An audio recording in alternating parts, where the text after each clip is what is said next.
Primeiro, nós vamos falar da campanha do presidente. Ela segue com dificuldade para melhorar a imagem dele junto àquelas que representam a maior parte do eleitorado brasileiro, são as mulheres. Confira a reportagem de Adriana de Luca. Apesar do esforço da campanha de Bolsonaro para melhorar a sua imagem diante do eleitorado feminino, a estratégia até aqui não surtiu efeito. Na pesquisa Quest divulgada nesta quarta-feira, a diferença entre ele e seu principal adversário nesse segmento é de 16 pontos. Lula tem 45% das intenções de voto das mulheres, enquanto o Bolsonaro soma 29%. Ele acumulou essa rejeição ao longo da pandemia. As mulheres são as mais sensíveis ao fato do presidente, por exemplo, ter demorado a tomar uma posição pró-vacina e ter demorado a ter uma posição positiva em relação ao isolamento, aos cuidados com a família. São as mulheres também que sentem os efeitos econômicos, principalmente as de baixa renda. Os ataques de Bolsonaro e apoiadores a mulheres, jornalistas em especial, reforçam a imagem de agressividade do presidente. No debate da TV Bandeirantes, Bolsonaro já havia atacado a jornalista Vera Magalhães.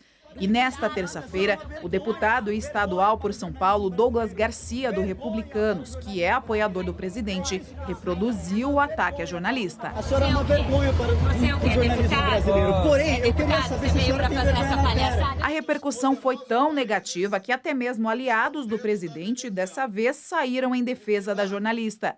Seu filho, o deputado federal Eduardo Bolsonaro, condenou o episódio. Nas redes sociais, escreveu que a situação é lamentável e que não há justificativa para atacar uma jornalista e constrangê-la gratuitamente no seu local de trabalho. O presidente Bolsonaro, por sua vez, ainda não tocou no assunto. Parlamentares acionaram o Conselho de Ética da Assembleia Legislativa de São Paulo, pedindo a cassação do deputado por quebra de decoro. A presidente do Conselho da Alesp, a deputada Maria Lúcia Mari, afirmou que o episódio é grave e que a conduta do parlamentar será investigada. Por outro lado, a campanha de Bolsonaro vem obtendo sucesso em aumentar a rejeição de Lula. A pesquisa Quest mostrou que, pela primeira vez, Lula viu sua rejeição aumentar acima da margem de erro. Se a diferença entre os que rejeitavam Lula e Bolsonaro era de 23 pontos percentuais no começo do ano, agora é de somente 5. A gente já esperava que a rejeição do Lula fosse subir com a campanha, já que o tom agressivo, tanto de Bolsonaro como de Ciro, voltados para ele, se intensificam. Me parece que agora a gente vai inaugurar um novo momento e que a campanha de Lula também vai começar com ataques mais fortes a Bolsonaro. Por quê? Porque o que está em jogo é quem tem a menor rejeição. Thaís, vamos direto. A pergunta é clara e está de pé para todos nós.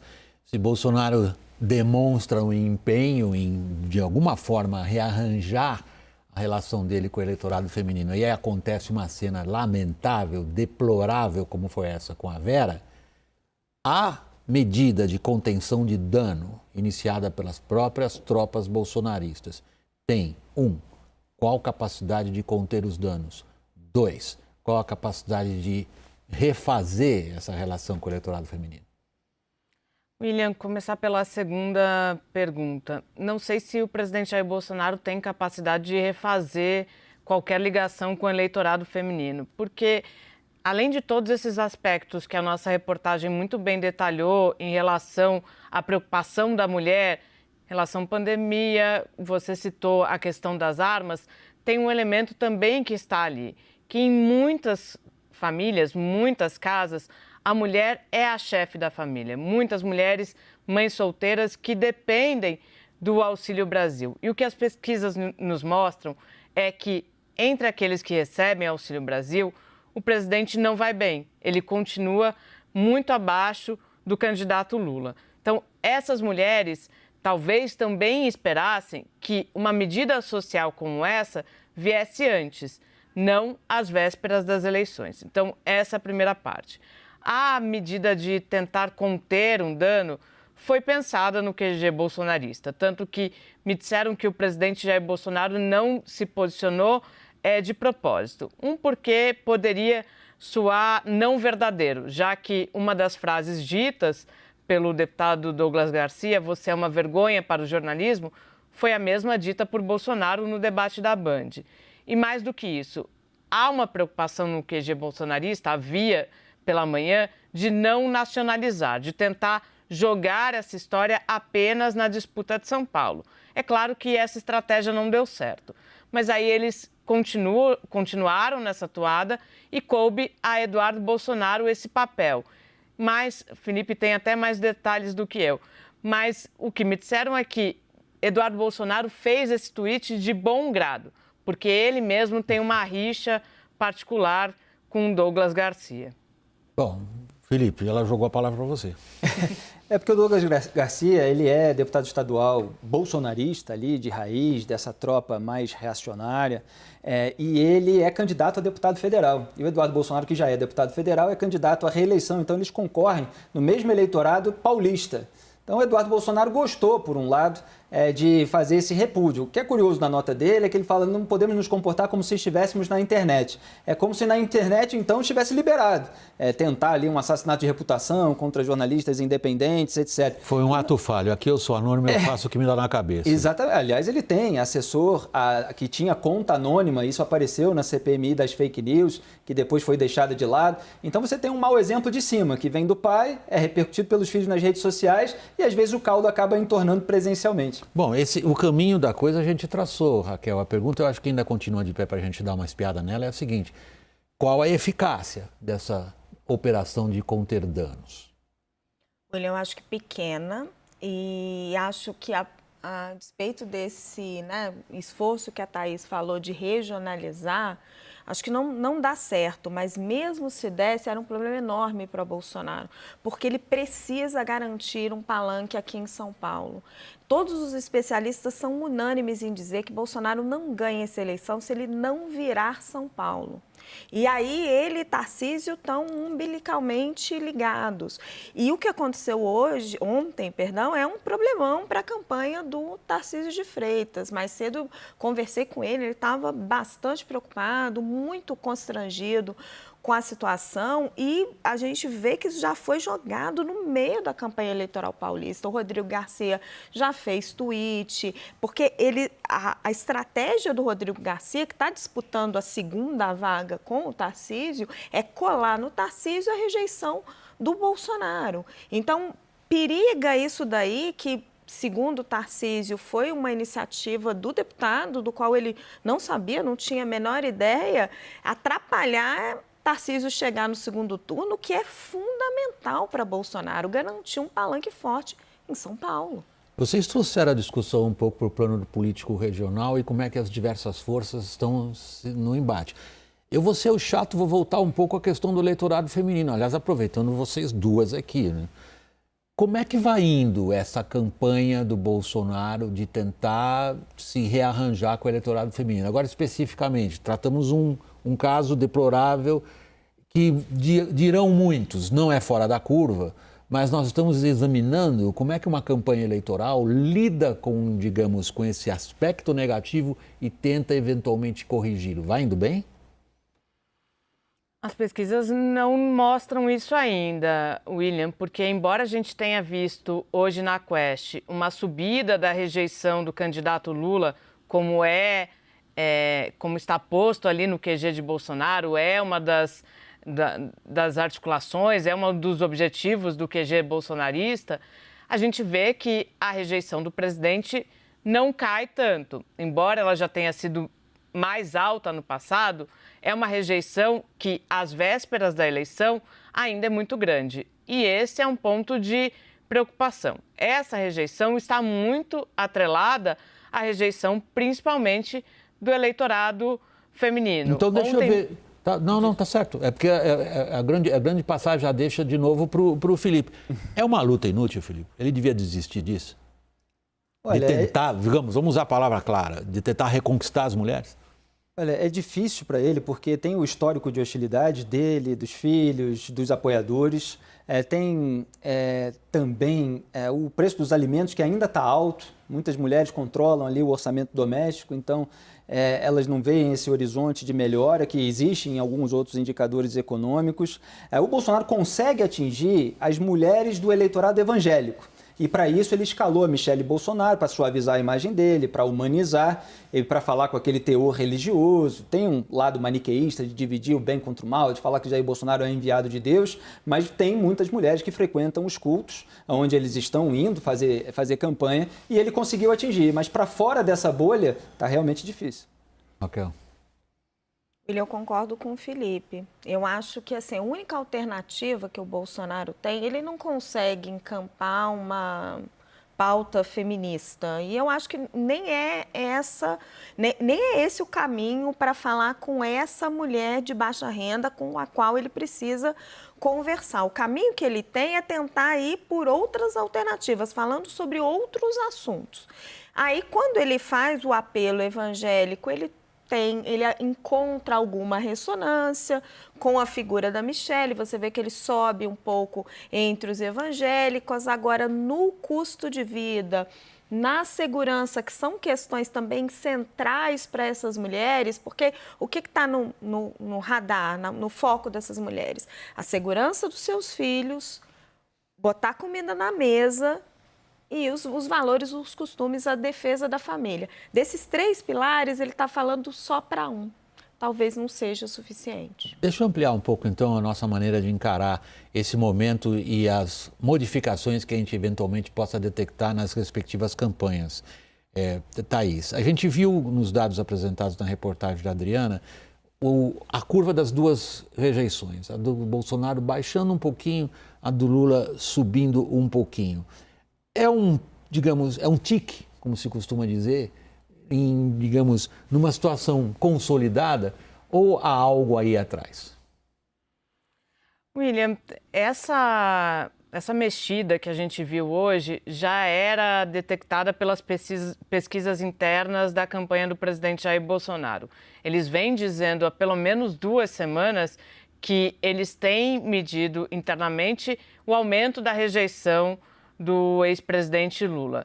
E tem insistido muito nessa toada porque eles somam alguns fatores, né, para que, de fato, a eleição consiga passar para o segundo turno. Embora no ON eles digam que a eleição vai ser vencida no primeiro turno pelo presidente Jair Bolsonaro, eles admitem, é claro, no bastidor, que precisam de esforços. E aí um desses esforços é aumentar a rejeição de Lula. Por isso, a decisão de começar a falar mais do antipetismo, falar de petrolão, de mensalão, associar Lula a governos de esquerda da América Latina, associar Lula à situação econômica da Argentina, por exemplo, como fez hoje o ministro da Casa Civil, Ciro Nogueira, e aí, paralelamente a isso, usar Michele Bolsonaro para conquistar esse eleitorado que rejeita o presidente. Porque a combinação de fatores ali não basta apenas a rejeição de Lula subir.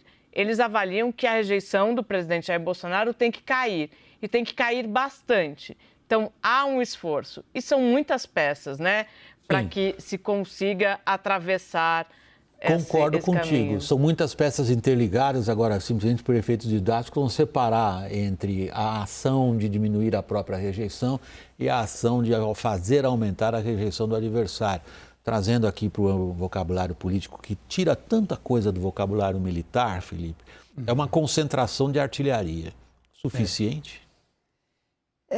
Ele vai investir muito na rejeição ao Lula, mesmo quando o Lula começou a rebater as acusações de corrupção. Primeiro falou do orçamento secreto, depois os petistas fizeram pressão para que ele não falasse tanto, não criticasse tanto, porque talvez Arthur Lira se reeleja presidente da Câmara e ele vai precisar negociar. Aí veio a história da compra dos imóveis com dinheiro vivo, então o Lula substituiu. Ao ser atacado sobre corrupção, ele aponta os 26 milhões de reais gastos pela família na compra desse patrimônio imobiliário, mas ainda parece pouco, porque os escândalos de corrupção dos governos do PT ocorreram ao longo de muito tempo, houve vários processos judiciais, então aquilo pode ser reavivado na memória, principalmente da classe média urbana, que é um segmento ali que está sendo disputado pelo lulismo, pelo bolsonarismo e que está um pouco órfão de candidato. A gente falava mais cedo de que era um eleitorado que votava no PSDB, não por considerar o PSDB ideal, mas porque era o que tinha naquele momento. Então, o bolsonarismo vai tentar crescer por aí. Então, mas você acha que essa artilharia tem o potencial de atingir o alvo? Qual é o alvo? Fazer aumentar substancialmente a rejeição do Lula? Acho que já fez nessa pesquisa, foram 3 pontos de acréscimo na rejeição. Eu acho que é um sinal de que ele vai continuar investindo nisso e usando isso para tentar baixar a sua própria rejeição. Quer dizer, resgatar o antipetismo, que foi um pouco esquecido com o antibolsonarismo, no qual o Lula nadou de braçada. Só que agora na campanha está sendo vidraça. Raquel, você vê nessa curva que a gente assistiu agora na reportagem da Adriana, uma curva vai para cima, outra vai para baixo. Uma tendência sólida, ou nós estamos aqui meio que no calor do momento, tirando conclusões precipitadas? Eu ainda não vejo uma tendência sólida, William. Se você olha as demais pesquisas, as curvas ainda são muito consolidadas. Eu acho que é o único caminho que o Bolsonaro tem, atacar o Lula, é aumentar o antipetismo. Já era muito esperado que com o início da campanha eleitoral, porque Bolsonaro foi governo, né? Durante 4 anos, as pessoas estavam o tempo todo com as lentes em cima dele.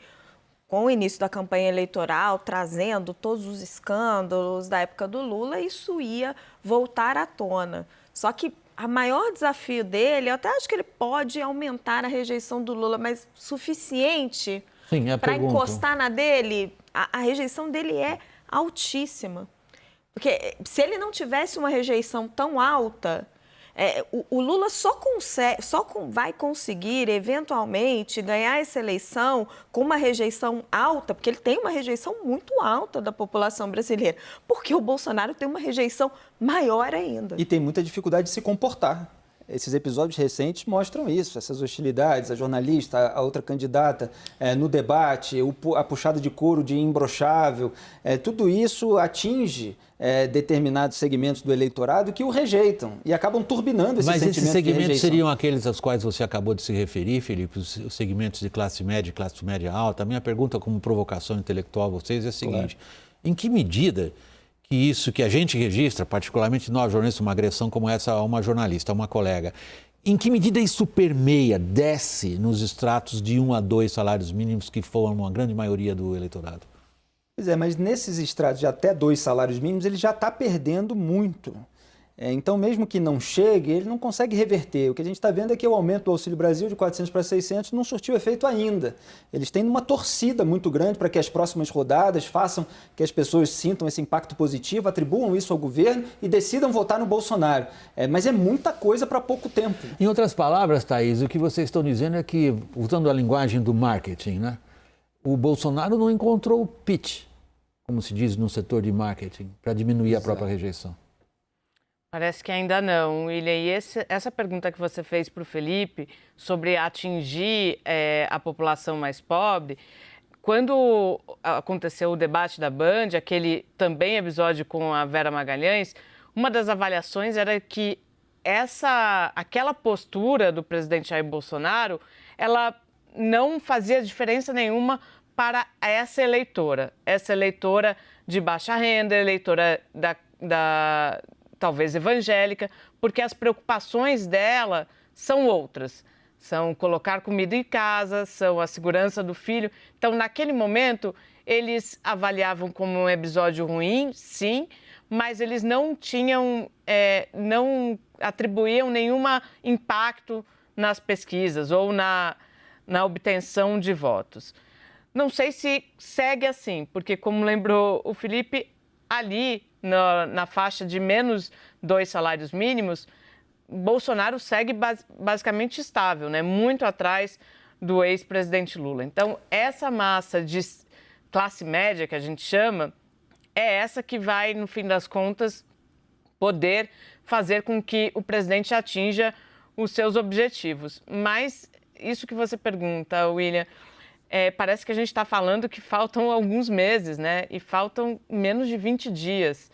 Eu ainda acho, a gente falou isso há pouquíssimo tempo aqui no WW, e hoje o principal adversário do presidente Jair Bolsonaro com absoluta certeza, é o tempo. Foi a sua frase, hein, Felipe? Exatamente. O relógio está Copyright, contando, tic-tac. Não, a frase tua foi o Bolsonaro é o maior adversário dele mesmo, quase nos mesmos termos, Raquel. Só complementando a Thaís rapidinho, no dia do debate da Band, Thaís, depois eu fui conversar com os pesquisadores que ficam fazendo as pesquisas qualitativas. Ok. E as mulheres de baixa renda que estavam assistindo ao debate, quando viram aquele ataque do Bolsonaro à jornalista, elas ficaram incomodadas. Elas falaram, nossa, mas... os pesquisadores me relatando, que falta de educação, mas também a gente enfrenta isso aí todo dia na rua, né? É difícil, porque o machismo é uma coisa que está no dia a dia. Você pode argumentar que muita gente de baixa renda não vê debate, tem que acordar cedo de manhã para trabalhar.